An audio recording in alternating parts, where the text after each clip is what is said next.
शिक्षण विभागाचा महत्त्वपूर्ण निर्णय. शिक्षकांची वेतन निश्चिती नियुक्ती दिनांकापासून करण्याचे आदेश. पुणे, सोलापूर आणि अहमदनगर जिल्ह्यातील शिक्षकांसाठी एक अत्यंत दिलासादायक बातमी समोर आली आहे.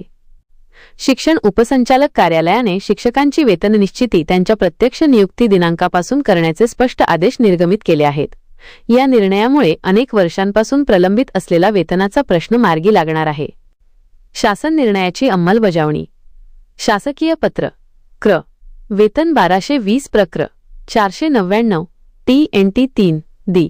3 नोव्हेंबर 2020 मधील निर्देशानुसार शिक्षण उपसंचालक औदुंबर उकिरडे यांनी पुणे विभागातील तिन्ही जिल्ह्यांच्या शिक्षणाधिकाऱ्यांना यासंबंधीची कार्यवाही करण्याचे निर्देश दिले आहेत. बातम्याची ठळक वैशिष्ट्ये.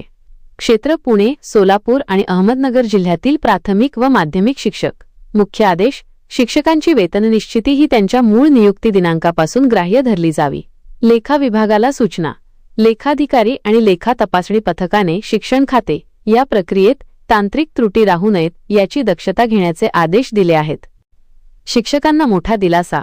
अनेकदा तांत्रिक कारणांमुळे किंवा शासन निर्णयाच्या अर्थावरून शिक्षकांची वेतन निश्चिती लांबणीवर पडते, ज्याचा थेट परिणाम त्यांच्या आर्थिक लाभांवर होतो. मात्र आता नियुक्ती दिनांकापासूनच वेतन निश्चित होणार असल्याने शिक्षकांना त्यांच्या हक्काची थकबाकी आणि सुधारित वेतन मिळण्याचा मार्ग मोकळा झाला आहे. उपरोक्त विषयी संदर्भाधीन शासनपत्रामध्ये दिलेल्या निर्देशानुसार आपल्या स्तरावरून सर्व संबंधितांना कळवून त्वरित कार्यवाही करण्यात यावी. शिक्षण उपसंचालक कार्यालय, पुणे विभाग. या निर्णयाचे शिक्षक संघटनांकडून स्वागत होत असून यामुळे हजारो शिक्षक कर्मचाऱ्यांना आर्थिक न्याय मिळणार आहे. व्हिडिओमधील शासन निर्णय व परिपत्रक आपणास हवे असेल तर ते आपल्या शासन निर्णय व परिपत्रक या टेलिग्राम चॅनलवर उपलब्ध करून देण्यात आलेले आहे. त्या ठिकाणावरून आपण ते डाउनलोड करून घ्यावे.